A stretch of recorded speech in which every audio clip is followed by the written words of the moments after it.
BC కులాలకు ఎటువంటి ఇబ్బందులు జరగకూడదనే గౌరవ ముఖ్యమంత్రి గారు చంద్రబాబు నాయుడు గారు, అలాగే మన యువనేత నారా లోకేష్ గారు యువగలం పాదయాత్రలో ఆయన రాష్ట్రం అంతా పర్యటించినప్పుడు బీసీల గురించి ముఖ్యంగా ఆలోచన చేశాడు లోకేష్ బాబు గారు. ఆయన ఆలోచన చేసినప్పుడు ఏంది బీసీల మీద దాడులు, రాజకీయ పార్టీ నాయకులు కొంతమంది బీసీలను కక్ష సాధింపుతో ఇబ్బంది పెడుతున్నారు, వాళ్ళ స్వార్థాల కోసం బీసీలని చాలా కొట్టడం తిట్టడం భయంకరంగా దూషిస్తున్నారు, ఇలాంటివి జరగకూడదు బీసీల మీద అని ఆయన ఆ రోజు ఆయన మహాసభలో ఒక మాట ఇచ్చారు. బీసీ రక్షణ చట్టాన్ని మేము రాగానే దాన్ని అమలు చేస్తామని.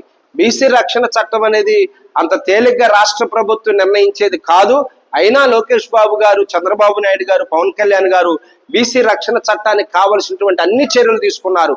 సవితమ్మ గారు ఇంకా కొంతమంది బీసీ వెల్ఫేర్ డిపార్ట్మెంట్ పెద్దోళ్ళందరూ కూడా ఒక కార్యాచరణ చేశారు. మరియు వీళ్ళు ఇంతే కాకుండా కేంద్రం నుంచి కూడా కొన్ని పర్మిషన్స్, కేంద్రం నుంచి కూడా కొన్ని అనుమతులు తీసుకోవాల్సి ఉంది. నేషనల్ బీసీ కమిషన్ ద్వారా కూడా కొంత కార్యాచరణ జరిపి అతి త్వరలోనే బీసీ రక్షణ చట్టం అనేది కూడా అమలైద్ది. మన మీద కూడా ఎవరో దాడులు చేయాలన్నా, ఏదైనా ఇబ్బంది పెట్టాలన్నా భయం కలిగే విధంగా తెలుగుదేశం పార్టీ కూటమి ప్రభుత్వం తప్పకుండా ఒక చరిత్ర కలిగినటువంటి ఒక సంక్షేమ కార్యక్రమం అది. ఎందుకంటే ఎన్టీ రామారావు గారు ఆయన రాజకీయంగా అడుగు పెట్టినాక, ఆయన ముఖ్యమంత్రి అయినాకే స్థానిక సంస్థల్లో కావచ్చు, ఒక ఎమ్మెల్యేలుగా, ఎమ్మెల్సీలుగా, కేంద్ర మంత్రులుగా అన్ని రంగాల్లో బీసీలు ఉన్నారు. మన ఒడ్డర్లకు కూడా మీరు గమనించారు లేదు, పెద్దలకు తెలుసు. ఖైరతాబాదు దేరంగల నారాయణ స్వామి బాబాయికి మొట్టమొదటిగా టికెట్ ఇచ్చింది ఎన్టీ రామారావు గారు. 3600 ఓట్లతో ఆయన ఓడిపోయాడు. అదే వ్యక్తికి యాదగిరిగుట్ట చైర్మన్ ఇచ్చాడు, మైనింగ్ కార్పొరేషన్ చైర్మన్ ఇచ్చారు ఎన్టీ రామారావు గారు. చంద్రబాబు నాయుడు గారు కూడా ఇంతకుముందు మనకు కలిసి ఉన్నటువంటి సబ్కులం అనేటువంటి మన వడ్డీలు జయమంగళ వెంకటరమణ గారిని ఒక జెడ్పీటీసీగా, మళ్ళీ అక్కడి నుంచి ఒక ఎమ్మెల్యేగా చట్టసభల్లో అడుగు పెట్టించారు. ఇవన్నీ ఉన్నాయి. కాకపోతే నిన్న కొన్ని అనివార్య కారణాల వల్ల క్యాస్ట్ డివైడ్ చేశారు జగన్మోహన్ రెడ్డి. వడ్డీలు వడ్డెర సపరేట్ అని. మీరు గతంలో ఈ పూర్వం ఇట్లాంటి పెద్దలను అడగండి, వడ్డెరాజులు, వడ్డెర, వడ్డీలు అన్ని కూడా ఒకే కులంగా ఉందా లేదా?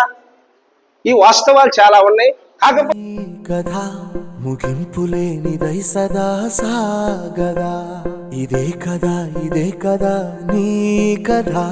ముగింపులేనిదై సదా సాగదా, నీ కంటి రెప్పలంచున మనస్సు నిండి పొంగిన ఓ నీటి బిందువే కదా నువ్వెతుకుతున్న సంపద.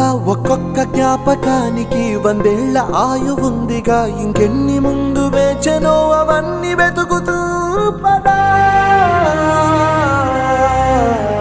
మనుష్యులందు నీ కథ మహర్షిలాగా సాగదా, మనుష్యులందు నీ కథ మహర్షిలాగా సాగదా.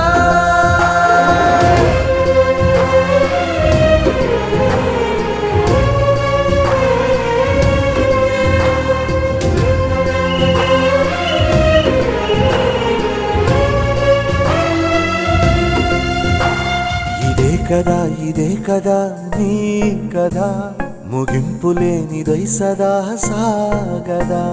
ఇదే కదా నీ కదా, ముగింపులేనిదై సదా.